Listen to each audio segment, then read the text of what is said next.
In the dim hush before dawn, when the world still balances between silence and possibility, a solitary figure walks across a frost-tipped field in the outskirts of what was once the German Democratic Republic.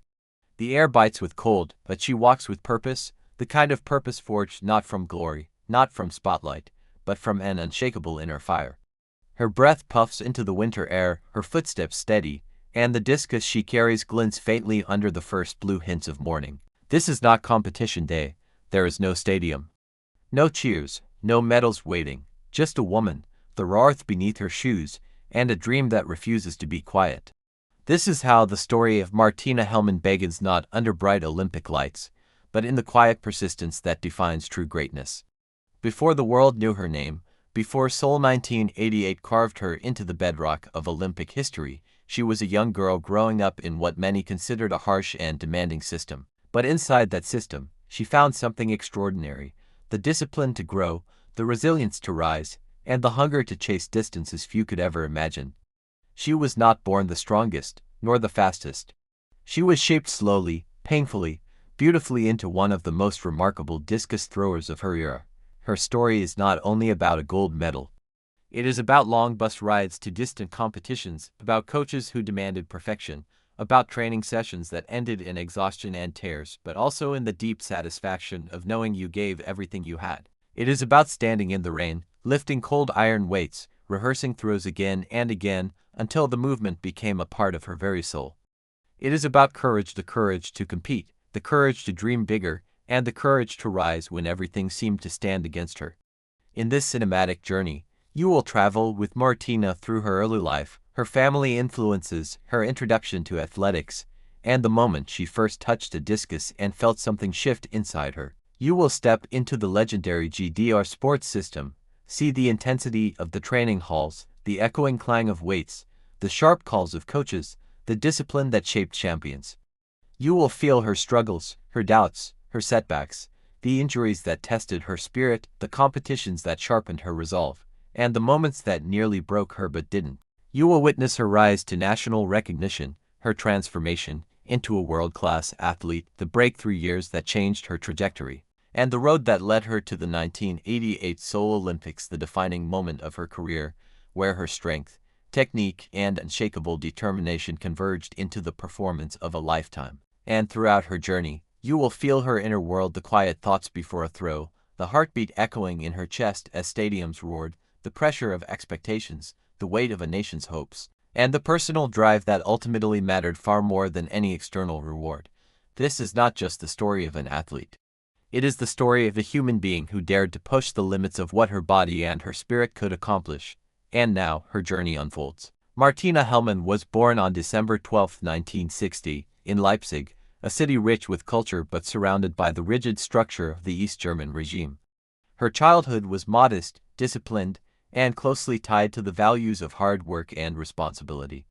Even as a young girl, she possessed a quiet determination that made her different. She wasn't loud, she wasn't boastful. Instead, she was observant, strong, and endlessly curious about what she could become if she simply tried a little harder each day. School teachers noticed her natural athletic ability early on. She was tall, broad-shouldered, and powerful in movement, not wild power, but controlled, focused energy. When coaches from local sports clubs evaluated students for potential, they saw something in young Martina, a body built for strength events and a mind capable of discipline. She was invited to train more seriously, and though she didn't yet understand what that meant, she felt the pull of something significant. At 12, she picked up a discus for the first time. It felt heavy, unfamiliar, but oddly comforting in her hands. The circular weight carried with it a sense of destiny, like a key she didn't yet know how to use. Her first throw was awkward and unremarkable, but she felt something: a spark, a challenge, a desire to master the impossible. She would later recall that moment as the true beginning of her athletic life. Training in the GDR was intense, systematic, and uncompromising. Days began early, often before sunrise, with conditioning sessions that tested not only physical strength but mental resilience. Martina ran through forests, lifted iron in cold rooms, and practiced throw mechanics until her muscles burned. Coaches corrected every angle, every rotation, every shift of weight. She learned early that greatness was not given, it was earned, carved, and relentlessly pursued. By her late teens, Martina had grown into a formidable young athlete. Her technique became smoother, her rotations more explosive, her competitive instincts sharper. She joined SCDHFK Leipzig, a club known for producing elite athletes, and there she was pushed to higher levels than she ever thought possible. Her teammates became like family, sharing exhaustion, triumph, frustration, and dreams across countless training days. Yet the journey was far from easy. Injuries struck, aches in her back, strains in her legs, moments when she wondered if her body could withstand the demands placed upon it. There were competitions where she underperformed, days when throws fell short, and nights when doubt slipped quietly into her thoughts. Was she truly meant to be great? Or simply good? Her coaches believed in her. "Hellmann, you're built for this," they would say. "Trust the process, trust the work." Slowly, the results began to show. By the early 1980s, Martina Hellmann emerged as one of the GDR's top discus athletes. In 1981, she broke into international recognition, making her mark with powerful throws that announced her arrival on the world stage. Her breakthrough, however, came in 1983 when she threw beyond 70 meters, a distance that separated the elites from the rest. Crowds began to recognize her, competitors took notice. Journalists wrote about the rising star from Leipzig with the quiet demeanor and explosive arm. The peak of her pre-Olympic career came in 1987 at the World Championships in Rome, where she delivered a stunning series of throws that solidified her as one of the best discus throwers in the world. Her technique was a masterpiece of precision and power, a sweeping rotation, a grounded stance, and a release that sent the discus slicing through the sky with breathtaking velocity. But Seoul 1988 would be her defining moment. In the months leading to the Olympics, Martina trained with unmatched intensity. She knew this was her chance not only for a medal, but for the medal. Every throw in practice carried the weight of possibility. She refined her footwork, sharpened her focus, and strengthened her body to its peak condition. When she arrived in Seoul, the atmosphere was electric. Athletes from across the world gathered, each carrying their own stories, their own dreams. The stadium buzzed with anticipation. The discus circle awaited her. On the day of the women's discus final, Martina stepped into the ring with calm determination. She carried not only her years of training but the collective expectations of a nation known for producing champions. The sky above Seoul was clear, the crowd restless, the pressure immense. Her first throw was solid, her second better. But it was her third that would become legendary. She inhaled deeply, feeling the weight of the discus, grounding herself. In her mind, everything fell silent. She could no longer hear the stadium, the commentators, the footsteps of officials. There was only the circle, the motion, the breath, the release. She spun with perfect rhythm, her body moving as if guided by instinct.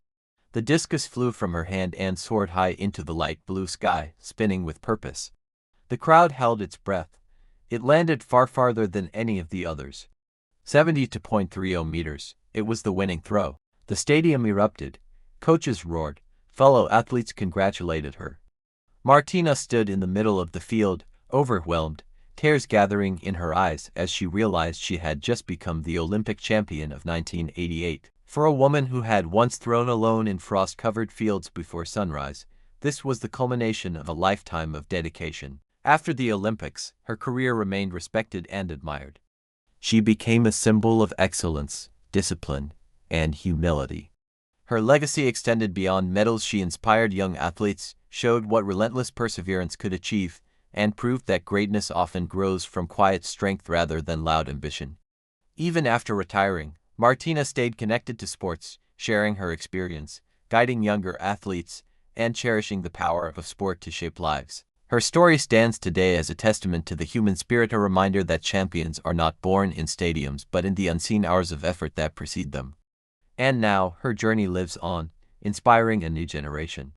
If Martina Hellmann's journey moved you, inspired you, or reminded you of the power of persistence, then be sure to support our work here on Behind the Medal. Hit like, share this story with someone who needs motivation today, and subscribe for more powerful athlete stories brought to life in cinematic detail. Your support helps us keep these legends alive. This video contains generated images. They are used only for creative illustration and may not represent the athlete's exact appearance.